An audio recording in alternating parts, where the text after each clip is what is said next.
Guys, this whole thing of democracy is a smoke screen of lies. Because even in countries where they are claiming democracy, they are enjoying more freedom in Africa than we can enjoy in their own country. What's up, guys? Welcome back to my YouTube channel once again. My name is Dash Lifestyle. Kindly for watching me for the first time, remember to subscribe, and also you can like the video, because when you like this video, according to the YouTube algorithm, it will spread this video to a lot of people. So guys, I want us to watch and to listen to this powerful speech from one of our African activists. He's known as Joshua Maponga. Joshua Maponga, he's also a Pan-Africanism. So he has come out and sent a warning to the Western country. And in this video, he's telling us how the Western countries, they are destabilizing our African countries, how they are taking our lands, how they are using our resources here in Africa to fund their healthcare and to create more jobs in their country. So Joshua Maponga, he has come out and revealed the secrets of the white in our African land. And also, he is sending a warning to those puppet African and Caribbean leaders to stop being puppet, because revolution, it has started in some of our black countries. So kindly guys, watch this video till the end, then I'll be back with more comment. Wow. Translate your information into your passion, into your action plan. What I'm challenging SWAPO to do, stop correcting full stops and commas. Look for your hands and implement what you have said you are going to implement. And I will say this, and I will not spare you. I'm not coming in as a technocrat. I'm a technocrat in terms of being an intellectual harasser and social maverick who upset systems. There I'm a professional.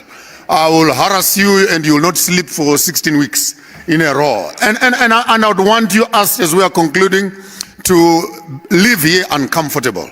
And I'm doing this deliberately so that you can have an action plan that let us go out there and let us do something about it. I love what my brother said. SWAPO did not go to war to fight for democracy.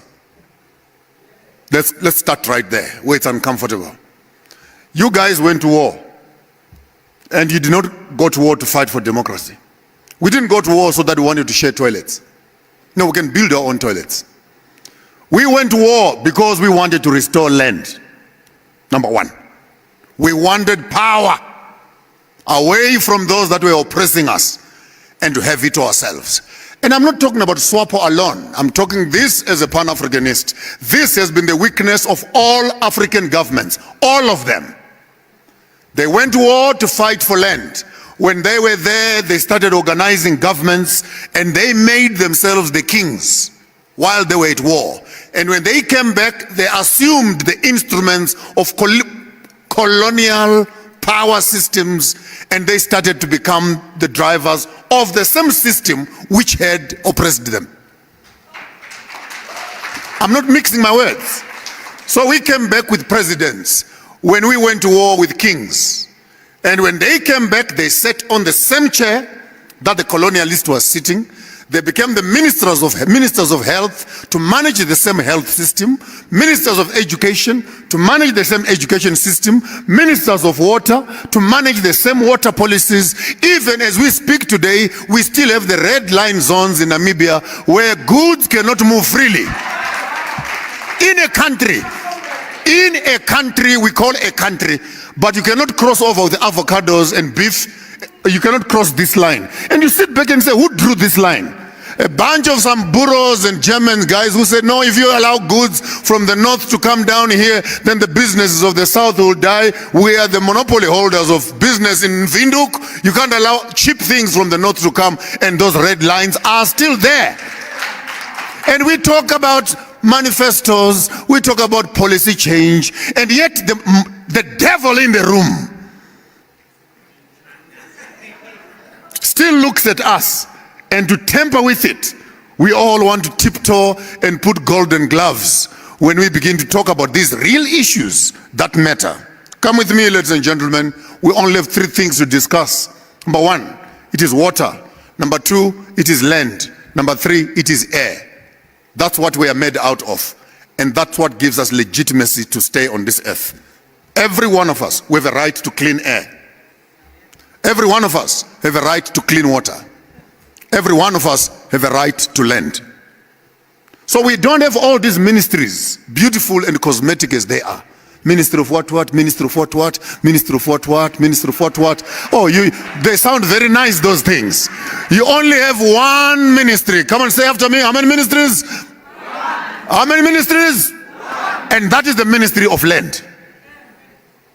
Because in ministry of land, agriculture is there. In the ministry of land, water is there. In the ministry of land, roads is there. In the ministry of land, infrastructure and housing is there. In the ministry of land, mining is there. In the ministry of land, agriculture is there. If you don't have land, what are you ministering? I mean, we can tiptoe around this thing until the cows come home. The Namibian government, through the SWAPO Liberation Organization, need once and for all to look at land as the real ministry, and all other ministries can wait. Even energy is founded on land. Without land, how can you harvest solar? How can you harvest oil? How can you harvest water to generate the power that you're talking about? So land is critical. Hear me as I'm looking for a landing strip, ladies and gentlemen. When we have these ideas, we are going to be spending $500 million. Congratulations, Honorable Minister. $500 million going towards agriculture. Oh, put your hands together. Oh, wow. Now stop and start crying. 70% of that land is still sitting in white hands, so the 500 million is going to who?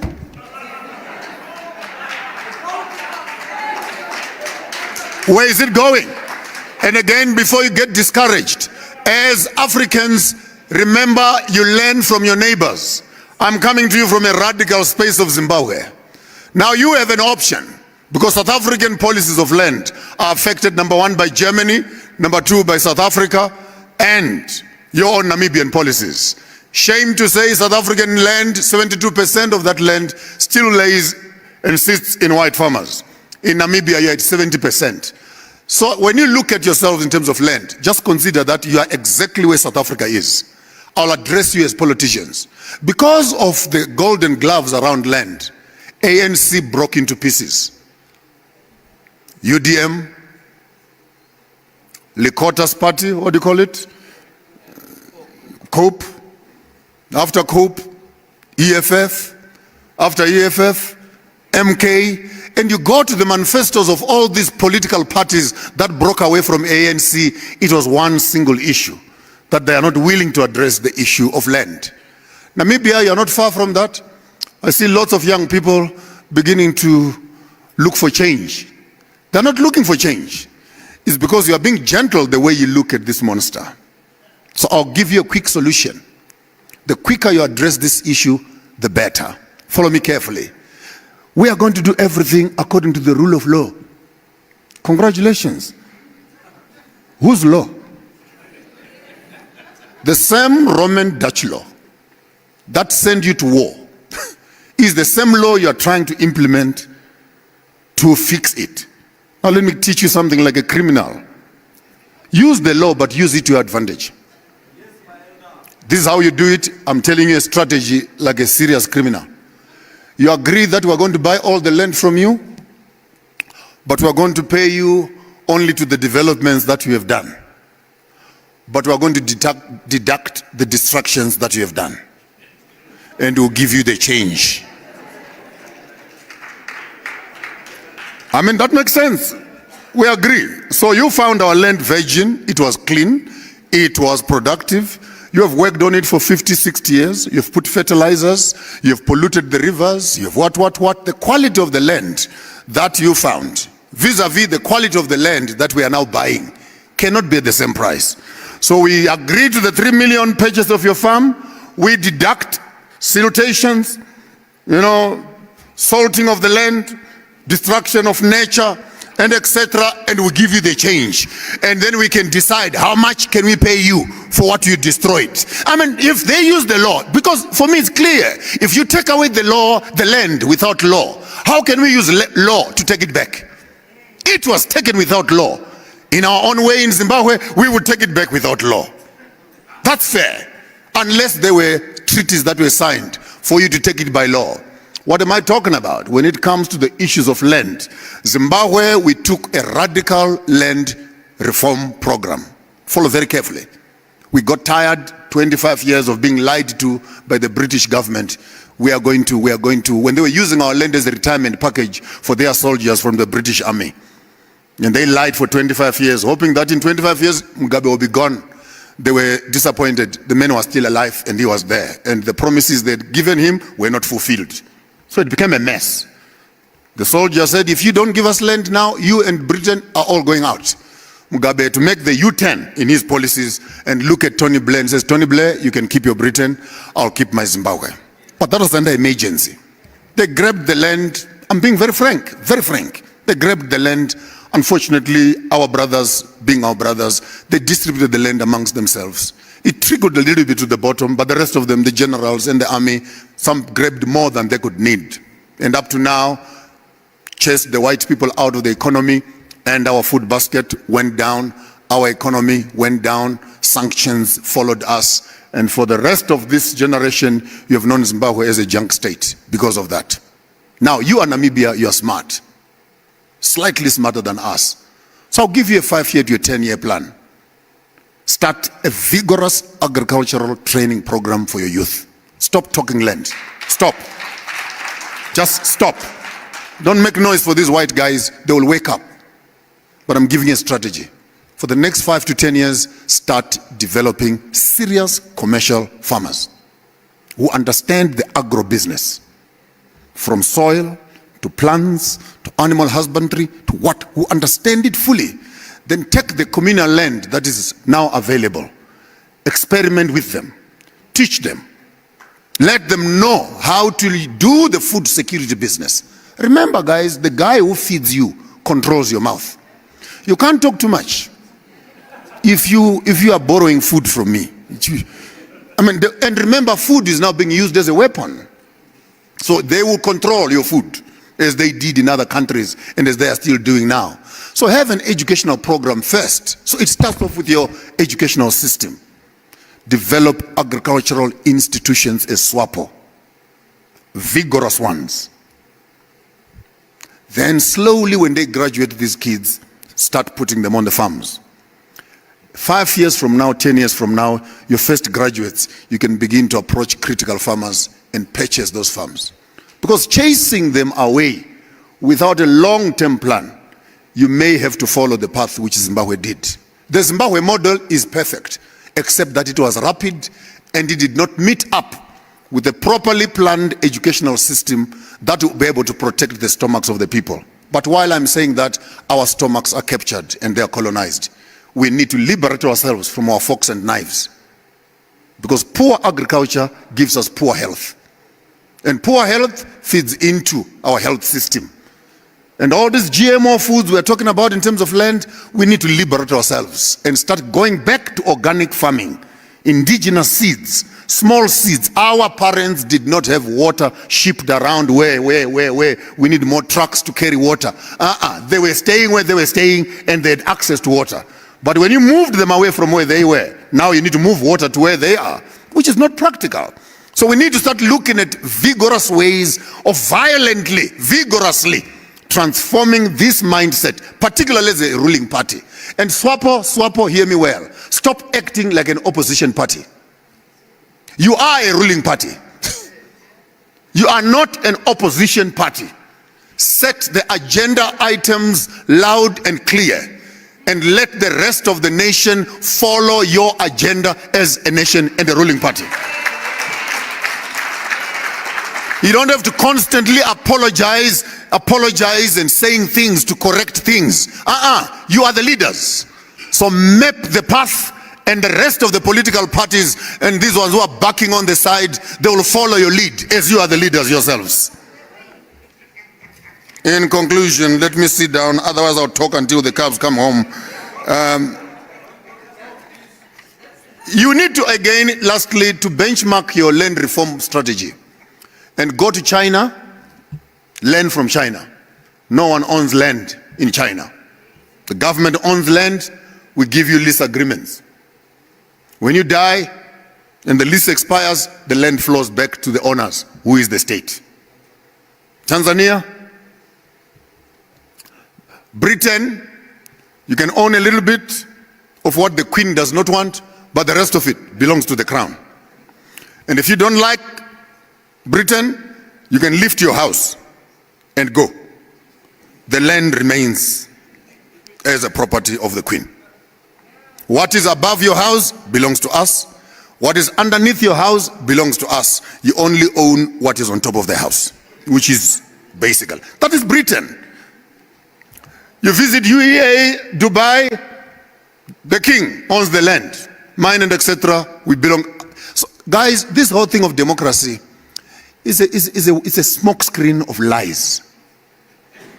Because even in countries where they are claiming democracy, they are enjoying more freedom in Africa than we can enjoy in their own country. And I don't know why we are so much scared of dealing with the devil once and for all. And you tell this message to all my white brothers from Germany and from South Africa. If you are not careful the way you handle land, you are going to leave your children with a snake in the back. Because these young people you see here, one day when they wake up and they ask each other, where is our land? After being to Australia and they are told you are an illegal immigrant. They go to America and they are told you are an alien. They go to Britain and they are told you are a foreigner. And they come back home here and they are landless. Your own children, you will turn in your grave as our children will start victimizing your children. If you are smart enough to hear a fool, start making arrangements to relinquish some of the land into the black hands, to diffuse the anger of the people. Use democracy to bribe them and be nice to them when they can still listen. Because time will come when you will want to talk and will not want to talk. You will want to negotiate and will not want to negotiate. Maximize on time.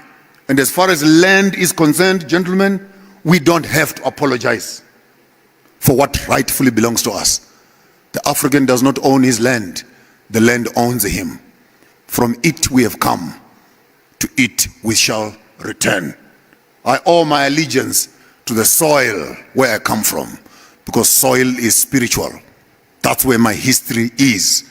That's where my forefathers are buried. I eat from it. I drink from it. My history is written in the land. And whoever owns my land owns my blessings. Because when it rains, God has blessed me. If I don't have access to land, I don't have access to existence. Therefore, every man must have two wives. The first wife is land. And the second wife is the one who will make children for you. If you don't have land, you don't have a right to reproduction.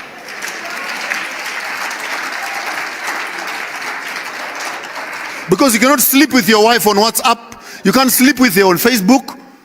You need an address. You need an address. Land. Land is the address that legitimizes even making children. That's why when lions walk around the bush, they lift up their legs and they mark their territories. And after they've marked their territories, then they start reproducing. Are animals now better than us? That we fail to have access to our own spaces so that we can reproduce after our own selves. I challenge SWAPO to deal with land issues violently. Take off those bloody gloves. Get down to business.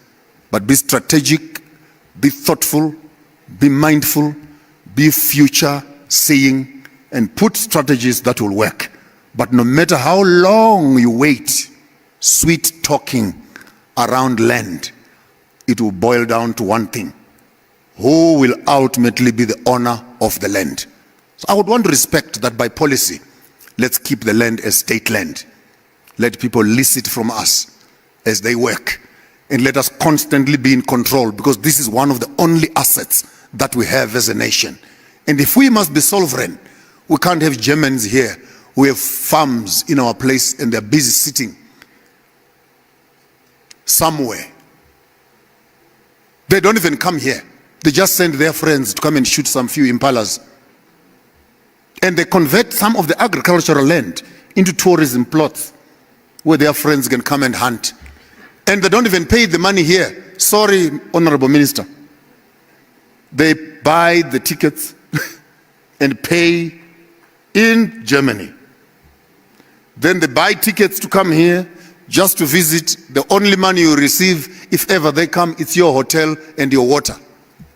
The rest of the profits of these farms, which are in white hands, the benefit is not even coming towards Namibian GDP. And we are making serious losses, both in terms of land utilization and profit realizing.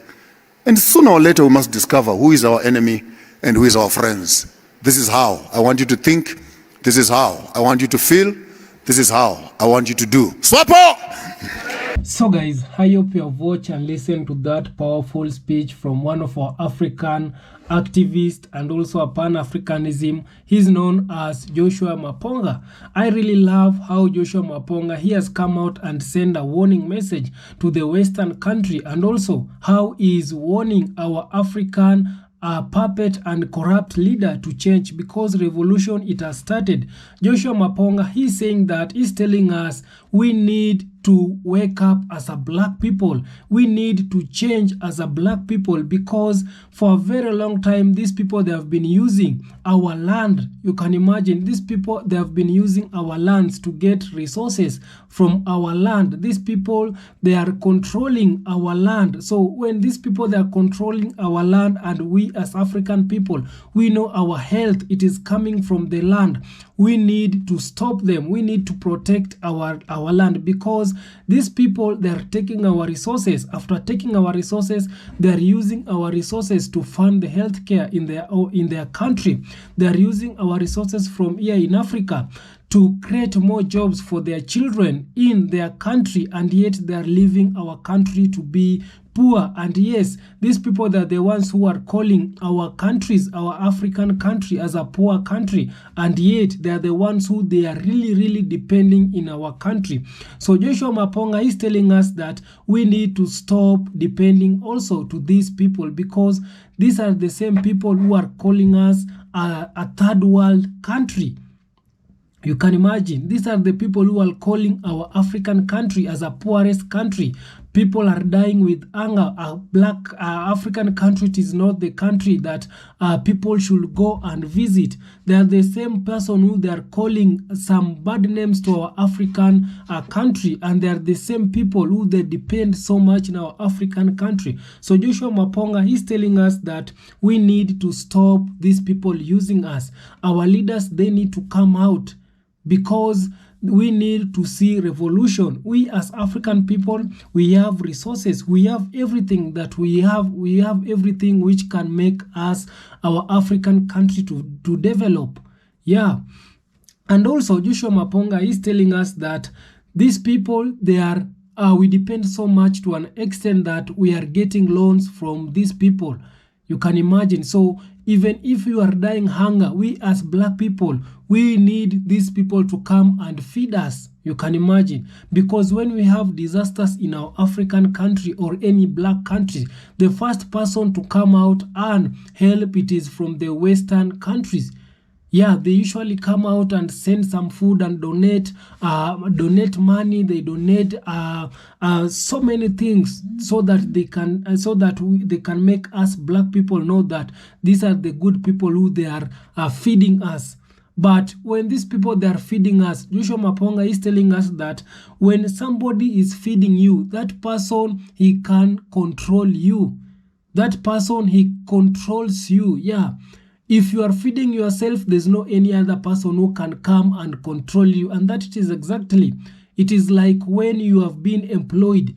If someone he has employed you, this person has a right to control you. He can tell you, not do this job, go and do this job. Don't do this job, go and, yeah, I mean, this person can control you, because also you depend on him. You depend on his or her job, so that you can have a food on the table. So when we as African people, we are depending so much that these people can feed us. Now these people, they saw, oh, these African people, they are depending on us by us feeding them, so let us control them. So because of us are becoming weak, are becoming be feeded by these Western people, they are now controlling us. Yeah, they are now also going to an extent they will not respect us black people. That's why they are calling us third world country. That's why they are calling us as a stupid country, as a people who are dying with anger, because we as African, we have shown them that these are our fathers who they are feeding us. No, Joshua Maponga is telling us that we need to stop that. We need to work on our country. We need to have our land back. How comes that these are the people who came in Africa, they came and took our land, and yet if we want our land back, they are telling us that we need to follow the procedure, and yet when they took our land, they didn't follow any procedure to have it. So when we want it back, they want us to follow the procedure. They want us to go to court. They want us to buy it. They want us to give them money so that we can have our land back. No. These people, we are tired of these people, how they are controlling us as an African people, as a black people. So we need to wake up as a black person. I really love seeing how our African activists, they are now coming out and sending a warning message and opening our mind. Yeah, because I want all African people to hear what our African activists, they are now saying. They are now warning the Western country, because for a very long time we as African people, the media, these are the things that the media cannot show you, and that's why we as African people, we usually go to the YouTube, to the so many platforms to share what our African activists they are saying. Because I know also in their media, they cannot show you exactly revolution it has started here in Africa. They can't show you in their mainstream media what it is a revolution which it has started here in Africa. They can't. So kindly guys, I don't want to talk too much. Kindly subscribe if you haven't. Like this video. Then let's talk more on the comment section. See you on my next one. Bye bye guys.